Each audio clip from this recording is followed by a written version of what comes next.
Bill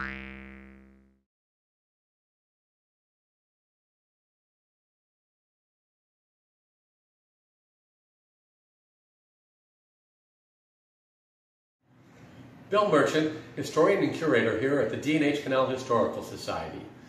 Our museum here at 23 Mohunk Road in High Falls will be closed in 2 years, so we've created the virtual museum, short 3 to 7 minute segments that will tour you through this museum while we still can. I hope you enjoy. On today's virtual tour of the D&H Canal Museum, I'm going to talk a little bit about this wonderful artwork. This is Edward Lamson Henry's Before the Days of Rapid Transit, and it depicts people on a packet boat.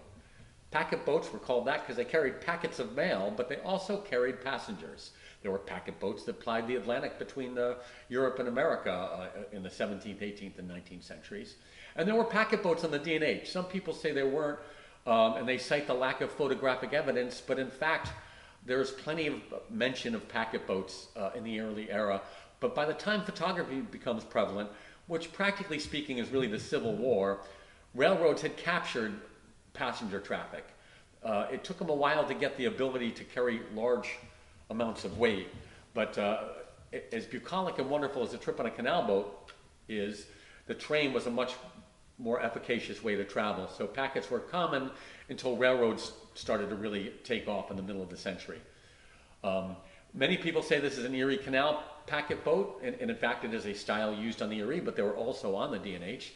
And I'm told that this exact painting was in a PBS documentary on the Erie Canal as being on the Erie, but in fact Mary McCausland did what's the catalog raisonné of his work, and she specifically says this is in Ellenville, and those of us who study the D&H Canal can tell you this is typical of the Rondout Valley in the Ellenville area.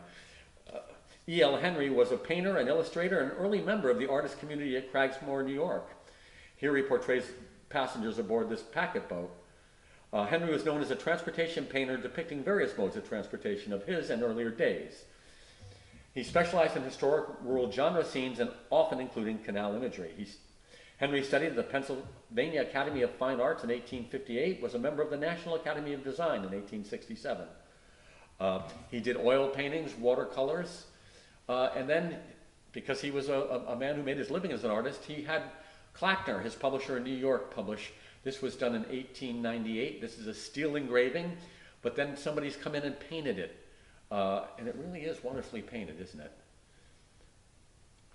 And this may even be, it's known that E.L. Henry and his wife, both talented painters, would do the in-painting on his steel engravings. You could also purchase these without paint on them. I've seen it both ways. In fact, the Canal Society has 3 copies of this. This one, which I discovered at auction about 10 years ago before I knew anything about E.L. Henry. In fact, it was the reason I learned about E.L. Henry. Another one that was donated in the last 5 years in kind of a poor state, very yellowed from the acidic backing it was mounted with. This one's got some condition issues, but considering it's 122 years old, it's not really all that bad. Here you can see the passengers on a 3-mile-per-hour voyage on the D&H Canal. The woman there in the center is holding a newspaper that's a Quaker-related periodical. The man on the left presumably is the captain, getting himself a nap there. Whoever did the in-painting is very skillful. This is a wonderful version of this. I've seen 8, maybe 10 copies of this. But here it is, before the days of rapid transit. A scene of a packet boat on the D&H Canal near Ellenville, New York. Thank you so much for joining us in our virtual tour. New episodes will be put up every week. Hope you enjoy.